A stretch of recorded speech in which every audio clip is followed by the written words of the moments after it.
They said Brother Arcturus was born beneath a blood moon. A cursed omen, whispered the midwives. But the abbot had smiled and said, "Every curse is only a miracle misunderstood." For 40 years, Arcturus served the monastery atop Mount Lycus, where the walls bled with incense and the air trembled with hymns. He was known for his silence, for the way his eyes never rose above the floor, and for the steadiness of his hands as he copied scripture line by line, each stroke as clean as prayer. He believed. He believed in the light of God, in Michael's flaming sword, in the mercy of the Virgin. Until the day he found the eyes. It began with the collapse of the crypt. A storm had torn through the cliffs that week, wind howling like something ancient, and the brothers had sent Arcturus below to gather what relics he could before the stones gave way. He went alone, candle in hand, the wax trembling as he stepped into the earth's mouth. The crypt smelled of dust and myrrh, the scent of death disguised as devotion. At the far wall beneath the shattered effigy of St. Lucian, the soil had cracked open, and there inside the darkness something glimmered. 2 spheres, no larger than a dove's egg, clear as crystal but pulsing faintly with gold. When he lifted one, the air thickened as if time itself had paused to watch. For the briefest moment, he thought he saw a reflection. Not his own face, but something else looking back at him. Eyes that remembered stars older than the world. He wrapped them carefully in his robe and carried them to his cell. That night he could not sleep. The monastery was silent, save for the rhythmic chant of distant monks, voices weaving through the halls like a lullaby for the damned. Arcturus sat by the candlelight and unwrapped the relics. They seemed to drink the flame, each sphere glowing faintly from within. He thought of bringing them to the abbot, of confession, but something in him resisted. Curiosity, yes, but also something deeper, a hunger he had never known. So he prayed instead. "Lord," he whispered, "if these are holy, let me see your truth." And the eyes began to move. He saw, not with his own sight, but with something vast and terrible. The candlelight swelled into radiance, and the walls of his cell dissolved. He was no longer in stone and shadow, but standing amid a sky of fire and crystal. Below him stretched the earth, newborn, innocent, unscarred by sin. He saw the angels descending, their wings brighter than dawn, and then the one who stood apart, Lucifer. He was not monstrous nor proud. He was sorrow itself, beauty twisted by grief. His gaze fell upon creation as a father might look upon a child he could not protect. Arcturus felt it, the unbearable perfection of the world and the hidden cruelty behind it. The way free will was gifted and yet bound by fear. When he awoke, he was weeping. Days passed, but he could not forget. The visions returned each night. He began to write what he saw, not scripture, but revelation. Forbidden words. He wrote of the beginning before the beginning, when God was silence and the angels were thought. He wrote of the rebellion, not as sin, but as yearning. The first act of love was defiance, he claimed, for even Lucifer sought to understand the Creator's heart. The other brothers noticed the change. He no longer ate. He prayed without words. And when he looked upon the crucifix, he did not see salvation, only sorrow. One evening, Brother Elias entered his cell. "Arcturus," he said softly, "the abbot wishes to see you. He fears you are troubled." Arcturus smiled faintly. "I am illuminated." Elias frowned. "By what light?" "The first light," Arcturus whispered, "the one before God spoke."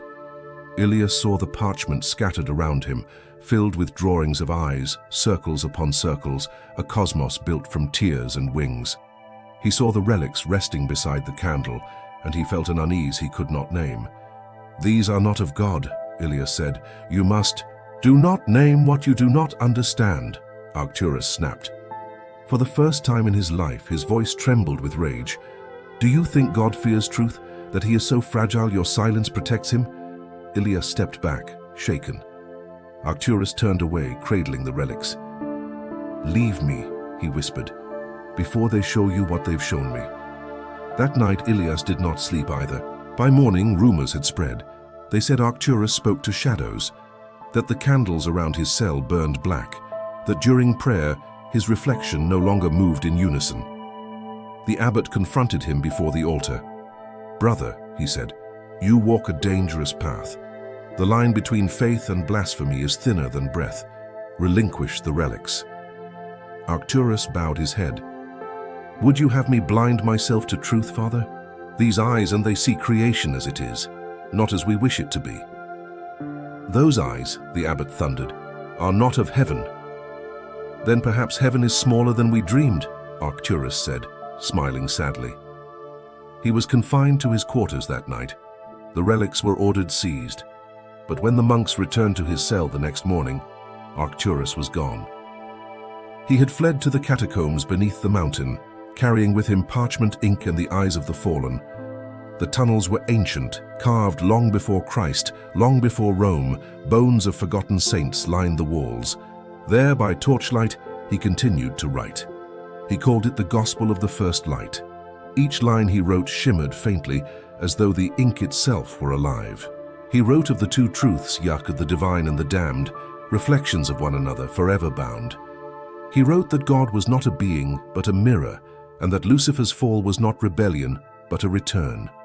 And as he wrote, the eyes began to change. One glowed with pale gold, serene, almost tender.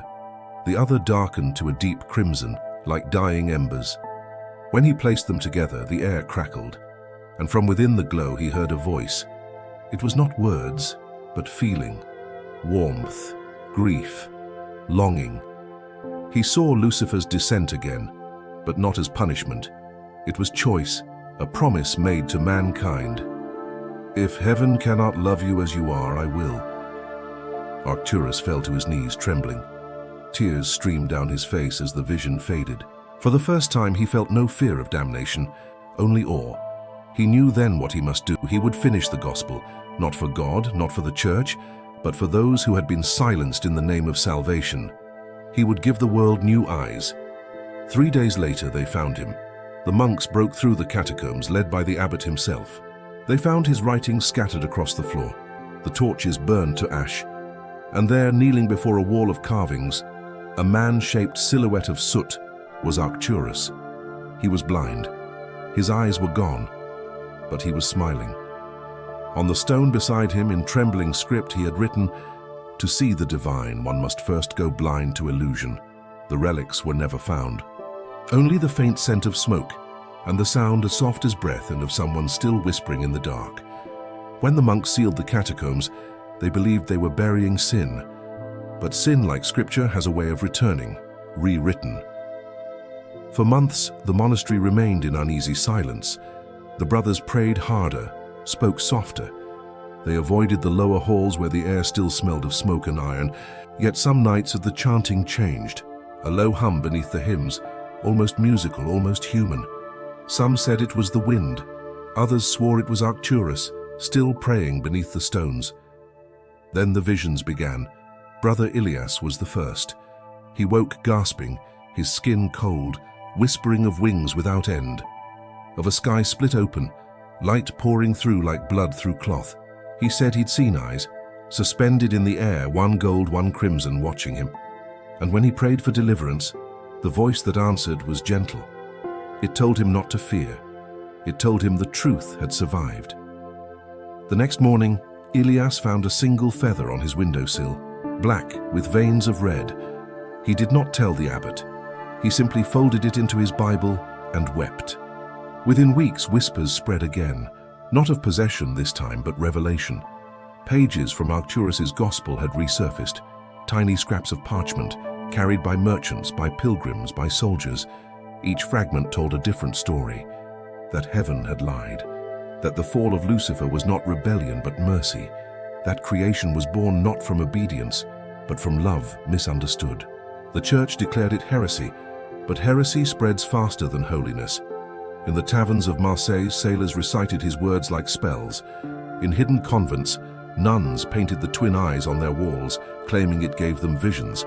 And in the corners of Europe, where the Inquisition's reach grew weak, peasants prayed not to Godgast, but to the angel who fell for them. They called him the bearer of first light, and they called Arcturus his prophet. Back at Mount Lycus, the abbot grew old with fear. He burned every scripture the monks brought him, yet still the words returned, carved into wood, whispered in sleep, scratched into walls. The monastery became a place of haunted faith. One winter night, Brother Ilias was found standing at the altar, motionless, eyes open wide. He had gouged strange symbols into his palms. When they asked what he saw, he said, "The eyes have opened." That same night, the crypt beneath the chapel cracked again, and light, faint golden red, spilled through the fissure. The abbot ordered the chapel sealed, but it was too late. In a village at the base of the mountain, a woman claimed to have seen Arcturus.